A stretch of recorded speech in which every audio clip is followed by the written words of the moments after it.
So, Yeah, go ahead. Why don't we open it up for a few questions? okay. Good morning, thank you. I think Michelle. It's already passed the mic, okay.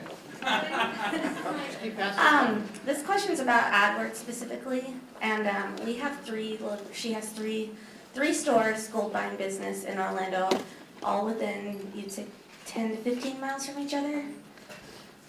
So I've been handling the AdWords, and I've come across, I don't want to be cross-marketing, so we have each set up in a separate campaign, and I think that I have ads that are competing with one another. Okay. Can you talk a little bit about that? Because we don't want to have it all in, it's the same product line, same keywords for each campaign, but three separate locations. So your ads would never compete against each other in regards to one ad, like you would never show two ads at the same time for the same business, different addresses. With that being said, it might be the wrong location that you're showing, especially if you're using like location extensions. That address might be 7 miles away if that's the one that's coming up versus the one that's 2 miles away. So what I would suggest is, I don't know how it's broken up, if you're evenly distributing, you know, whatever it is, if you have like $1,500 a month and it's $500 to each location. But what I would recommend is really getting specific in regards to the targeting location that you're using for those particular ones. You can do radius targeting, zip code targeting in that surrounding area. And then furthermore, my radius and my targeting would be separate from desktop versus my mobile device in regards to that. But they should never, ever be showing at the same exact time because that's something that we work hard to not have happen. I don't know if that answers your question. Let me expand on that. Just so, we have a store in Winter Park, and then we have a store by Dr. Phillips. People like the high-end people, we have all types of clients, but the high-end customers will literally bring up, I'm assuming on their mobile device, Dr. Phillips, Kirkman area, but they will literally pass, their house is like, you know, maybe a minute from there, they'll literally pass to go to Winter Park because people think, I'm gonna get more money in Winter Park. So they'll literally click on that ad, but they'll drive to Winter Park. So it's kind of, we've tried the whole location and.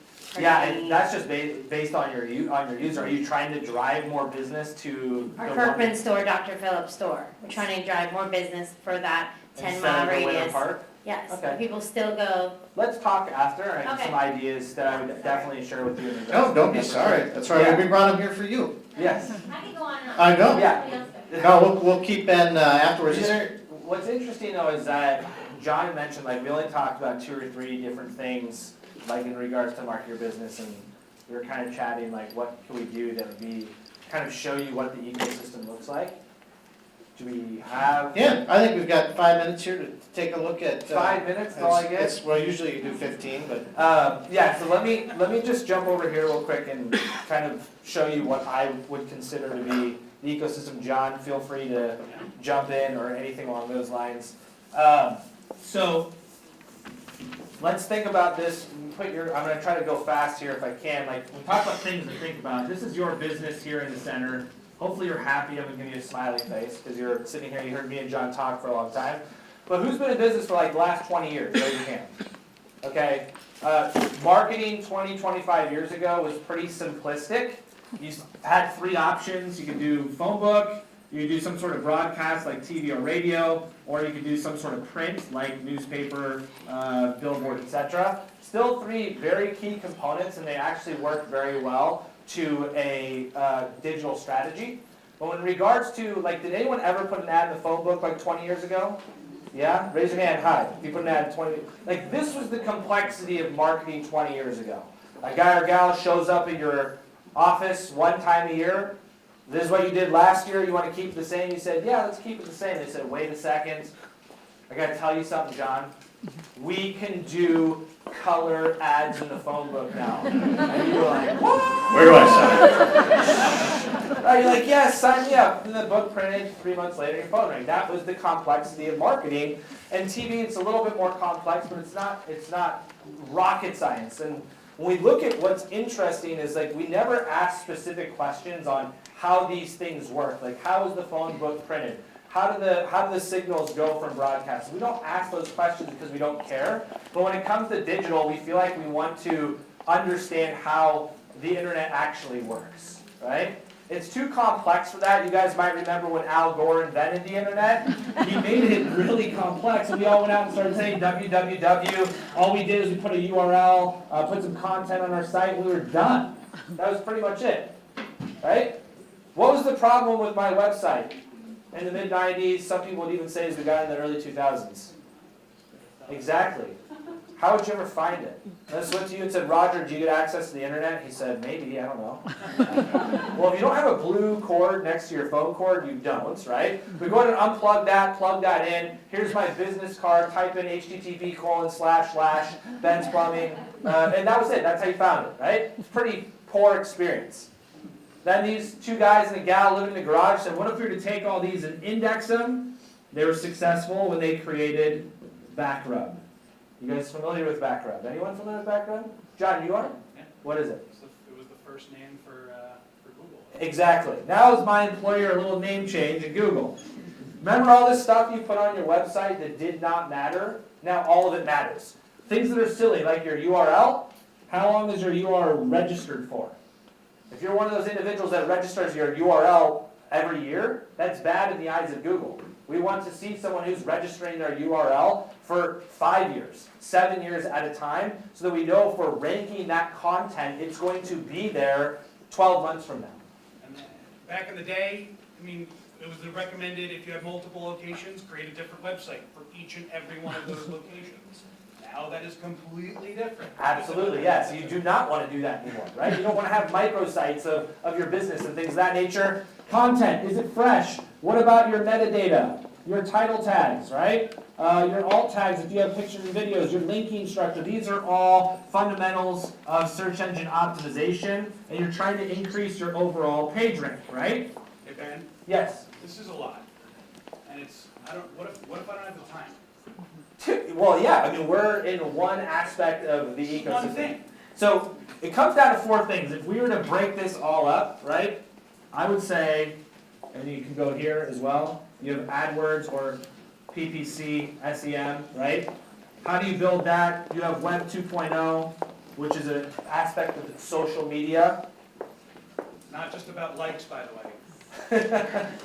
Two-way conversation between business and consumer. Let me ask this. We rewind the clock in 2005. That's when we really saw this Web 2.0 take off. Show of hands, no one lied to me. Where are my MySpacers at? Yeah. All of you are friends of Tom. Yes. Not so relevant today, right? Facebook, Twitter, what else? Instagram, what else? Snapchat, what else? Periscope. Anything else that might be relevant? Anything. Google Plus. Thank you, Jesse. Welcome. I have to have dinner with him tonight. Google Plus. Essentially your online reputation, right? When we look at what's taking place here in this ecosystem, there's actually about 50 different local listing sites that Google deems are important. And if even one of them doesn't match your Google listing, your SEO, your page rank decreases. Now page rank, keep in mind, is not to be confused with quality score within AdWords, okay? So it's all working together.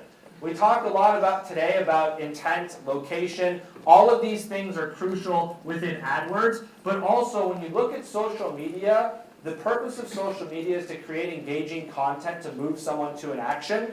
I'm going to include display, remarketing, as well as video within my social media strategy. Because there's not three forms of engaging content like those three that exist today. And everything is location and intent based. When I talk about AdWords, I'm setting up a campaign or I'm setting up an account with 3 different campaigns. Each of those campaigns has on average 10 to 12 different ad groups. Each ad group has 50 different keywords, 10 negative keywords with 10 different matching types, or I'm sorry, 4 different match types that I could choose from. Targeting, am I doing city, radius, state, DMA? What extensions am I using? Call extensions, location extensions, and that's just an easy way in regards to AdWords when we talk about location intent, that it all is tying in when we look at some of these aspects that are available within Google as well. Now everything, like John talked about, is multiplied by 2 because of the mobile user. Saw earlier, more than 50% of all searches are taking place on Google happen from a smartphone, right? John talked about having some sort of analytics for optimization set up, and this is running through this entire ecosystem. I mean, one of the things that you saw on the landing page, I mean, you had a great example about how hard it was to search and all the listings and not being able to make any sense of it. But like, remember the days of mobile advertising when you go to a mobile website for Walmart or McDonald's and you'd go store locator, and then a map would show up and it's like a vomit of pins, right? You have to zoom in, see the pin that's closest to you, touch the pin, copy the address, go to a different app, open that app up, paste the address, and then finally 10 minutes later, you've got directions. But the whole point about this is to think holistically how you can make it easier in every single facet of your digital marketing, and that it's a lot. So, yeah, absolutely, and he's spot on. When we talk about it's a lot, like maybe not a smiley face, maybe a frowny face, because it is difficult, right? But in reality, and you can argue with me, I think that most of you guys, and this is just like maybe 7 minutes now, sorry Jesse, of what this looks like. It's probably changed since I started drawing this actually. But in reality, what you really care about is how do I make money off of this? How do I get a good return on investment? In reality, John actually just said something, in my opinion, and you can chime in if you want, it takes 4 things to accomplish a good return on investment here. The first thing that it takes, and John mentioned it, is time. Okay? Time is crucial. If you are managing your AdWords on your own, we would actually suggest that you're investing 20 hours a week just in this one aspect of the ecosystem and optimization. And sales, and your books, and customer service. Correct. The second thing I would say is, do you even want to? Do you have the desire to do it? I mean, if not, then do you want someone else to do it for you? The third thing is knowledge, probably.